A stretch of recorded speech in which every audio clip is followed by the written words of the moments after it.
Okay, so we are going to start off with painting our background. And we probably all have too much paint, less is more, but you're just gonna do a thin coat. Because we have the dark stain as the background, you don't need heavy paint because it's gonna come through the dark undertones. One thin coat of the black paint, you'll be good to go. If you're going with the cream background, you're still gonna want it to be less, thin coats. If you wanna fill it in, you can. But if you're looking for kind of that rustic look, a thin coat of just whatever color you've chosen for your background will work.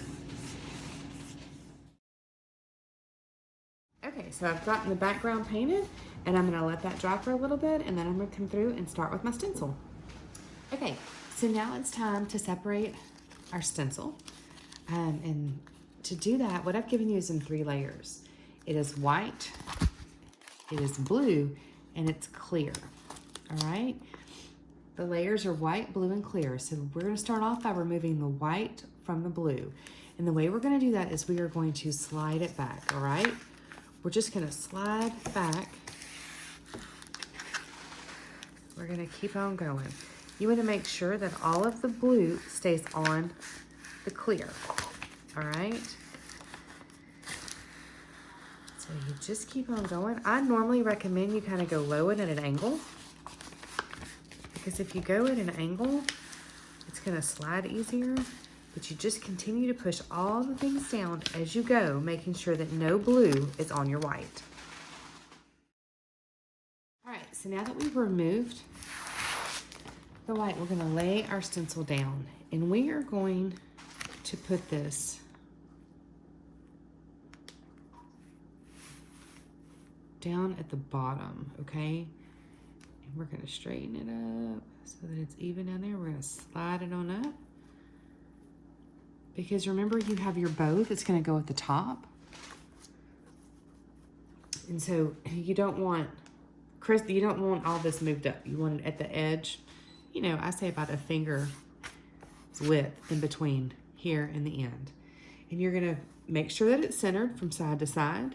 I'm terrible about measurements. I normally just kind of, use my fingers, which excuse my fingernails because I've been staining.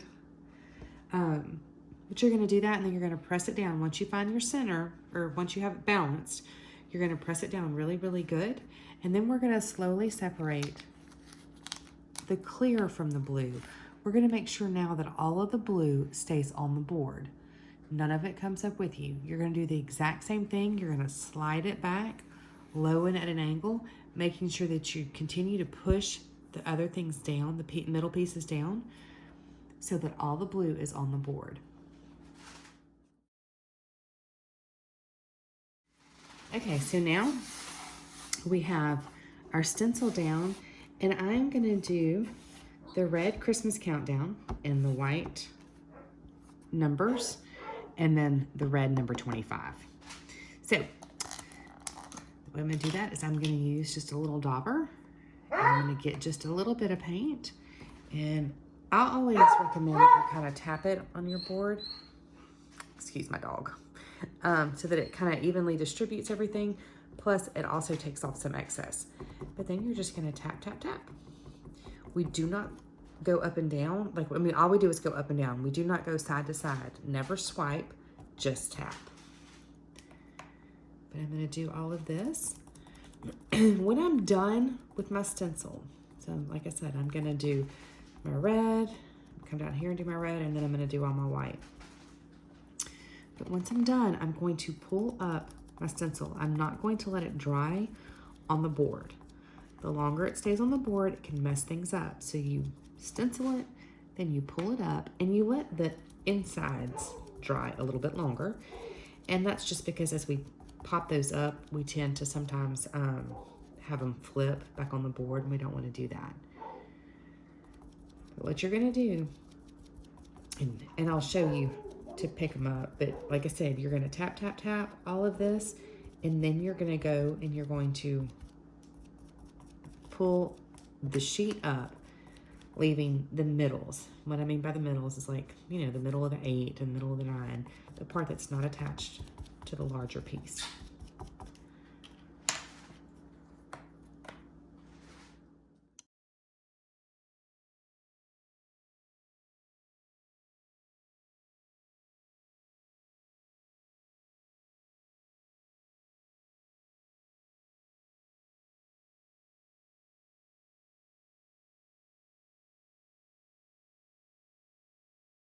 Okay, so now everything's dried, and I'm going to use my little pick here, and I'm going to come through and pull the middles out. Now you can either use a sewing needle or a safety pin. Some people use their fingernails. Whatever you got, just go ahead and pull all the little middles out. So I'm going to do all that all the way down.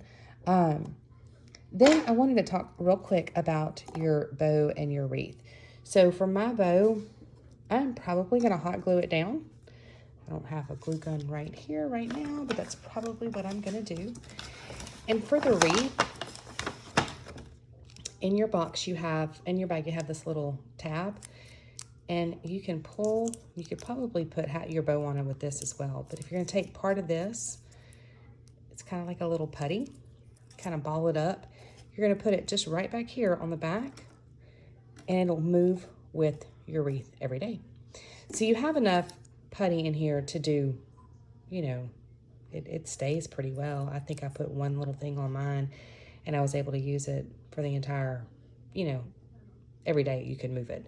So you could even have enough to put your bow on with it as well. So it's just kind of a little putty that just sticks. But that's all you got to do. Just pick up all your little insides, put your bow down, and get your wreath ready.